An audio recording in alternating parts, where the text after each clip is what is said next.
అధ్యక్ష, బడ్జెట్ అనేది కేవలం అంకెల సమారం కాదు, అది మన విలువలు మరియు ఆశల వ్యక్తీకరణ అని బోల్డ్ లెటర్స్లో ఇదే బడ్జెట్ పద్దు నివేదికలో పొందుపరిచారు. ఈ వాక్యం నన్ను బాగా ఆకట్టుకుంది. ఎందుకంటే తెలంగాణ ప్రజల విలువలకు మీ ప్రభుత్వంపై పెట్టుకున్న ఆశలకు ఈ బడ్జెట్ ఏమాత్రము స్థానం కల్పించలేకపోయారు. ఇది ఆశల బడ్జెట్ కానే కాదు, ప్రజల నమ్మకాన్ని వమ్ము చేసే అడియాశల బడ్జెట్. మన విలువలకే కాదు, ప్రజల సమస్యలకు పరిష్కారం కూడా సరైన మార్గంలో చూపని బడ్జెట్ ఇది. అధ్యక్ష,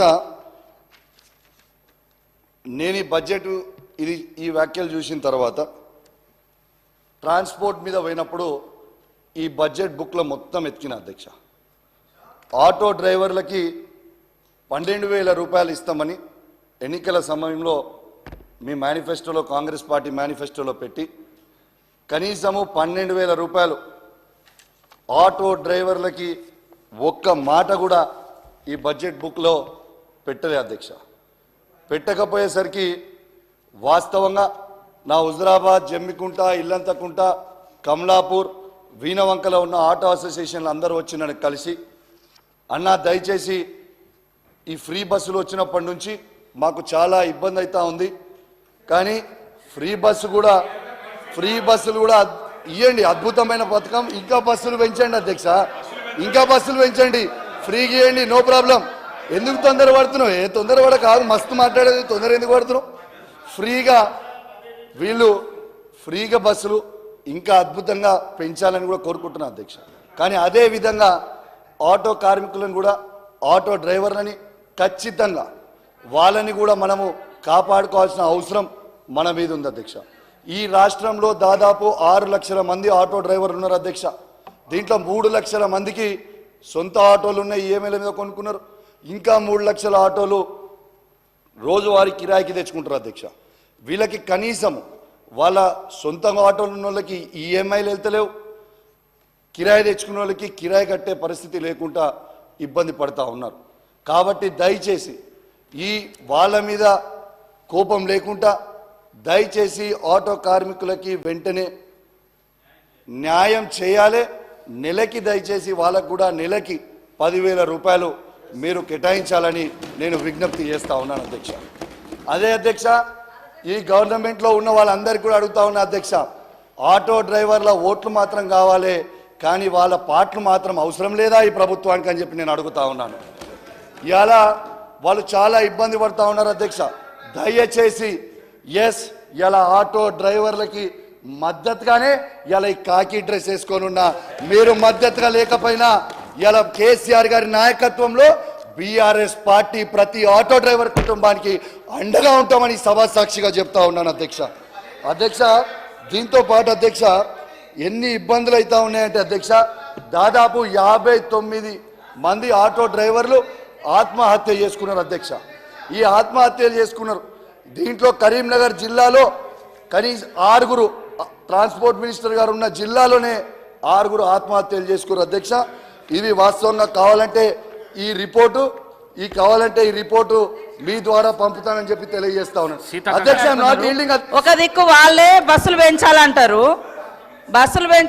పల్లెటూర్లలో వాస్తవానికి చాలా గ్రామాలలో ఇంటర్నల్గా ఆటోలు నడుస్తున్నాయి, కానీ దూరం గ్రామాలలో నుంచే బస్సులు నడుస్తాయి, హైదరాబాద్కు, వరంగల్కు, లేదా ఇట్లా దూర ప్రాంతాలకు.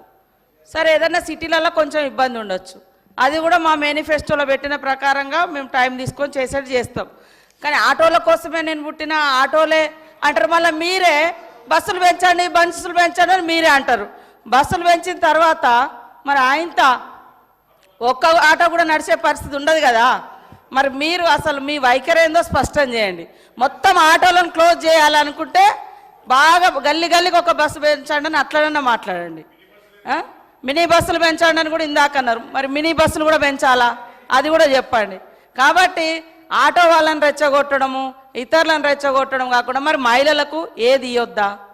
మహిళలకు ఫ్రీ బస్ ఇవ్వడం మూలంగా మీకు నష్టం ఏమొచ్చింది?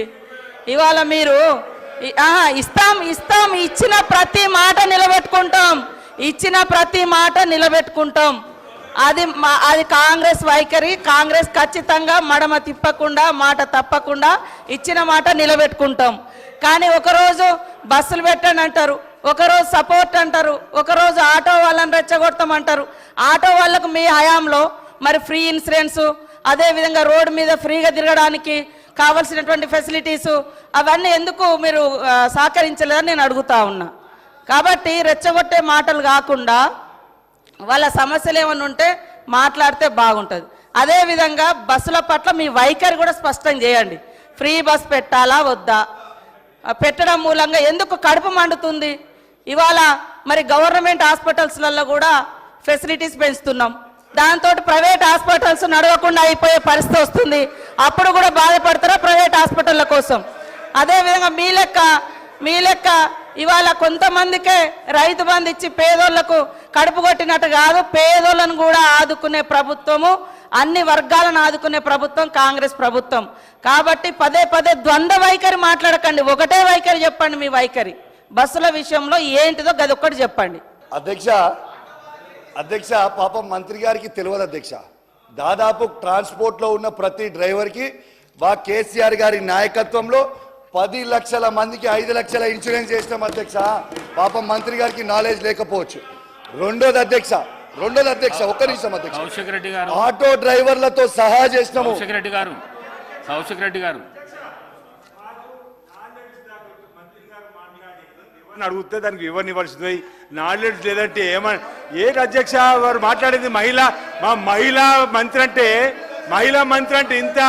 ఇంత చురుకగా మాట్లాడితే ఎట్లా అధ్యక్ష? మా మంత్రి గారు ఏమన్నారు అధ్యక్ష ఇక్కడ వారు మాట వెనక్కి తీసుకొని మా మంత్రి గారికి క్షమాపణ చెప్పాలి. నేను ఒక్కడే మహిళా తల్లందరూ కూడా క్షమాపణ చెప్పాలి. ఆయనలాగా నాకు దురంకారమైనటువంటి నాలెడ్జ్ లేదు సార్. నాకు నాలెడ్జే ఉంది, సబ్జెక్ట్ వారుగానే ఉన్నది. కానీ ఆయన లెక్క దురంకారమైనటువంటి నాలెడ్జి లేకుంటే ఓట్ల కోసం చస్తా అని బ్లాక్మెయిల్ చేసే నాలెడ్జి నాకు లేదు సార్.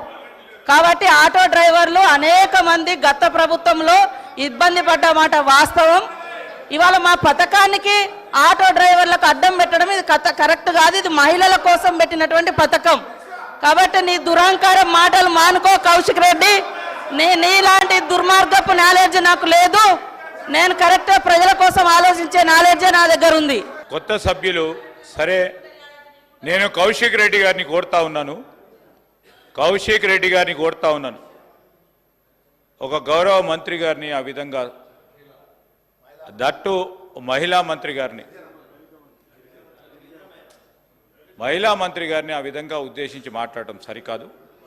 సరి చేసుకోండి, విత్డ్రా చేసుకోండి, క్షమాపణ చెప్పండి. ఈరోజు మేము ఎందుకు కోరుతామన్నాడు మొదటిసారి. సరే, మీరు చెప్దామని ఫ్లో ఆఫ్ లాంగ్వేజ్లో చెప్పుంటారు, దాన్ని సవరణ చేసుకోవాల్సిన బాధ్యత ఉండి ఏం తప్పు చేసినా అంటే అది కాదు. దయచేసి మా యువ మిత్రులను కోరుతా ఉన్నాను తప్పకుండా, ఎందుకంటే ఈ అసెంబ్లీ సమావేశాలకు సంబంధించి ఏ విధంగా మనం మాట్లాడాలి, ఈ సభకు సంబంధించిన గౌరవాన్ని ఏ విధంగా కాపాడే ప్రయత్నంలో పక్కనున్న మా కేటీఆర్ గారు కూడా చెప్తే బాగుంటుంది, పక్కనున్న పెద్దలు గోపీనాథ్ గారు చెప్తే బాగుంటుంది, అనుభవం ఉన్న మరి మహిళా పెద్దలు మాజీ మంత్రివర్యులు సబితా ఇంద్రారెడ్డి గారు కూడా చెప్తే బాగుంటుంది. కొత్త సభ్యులకు చెప్పాల్సిన ధర్మం మీ పైన కూడా ఉందని మీ ద్వారా వారికి తెలియజేస్తా ఉన్నా అధ్యక్ష పర్వాలేదు. I withdraw my words. If మహిళా మంత్రి గారికి ఏమైనా బాధ కలిగించుంటే ఐ విత్డ్రా మై వర్డ్స్. సమాచారం లోపం ఉంది అనేది ఇచ్చి నా ఆవేదన తెలియజేసిన. ఓకే అధ్యక్ష, అయిపోయింది.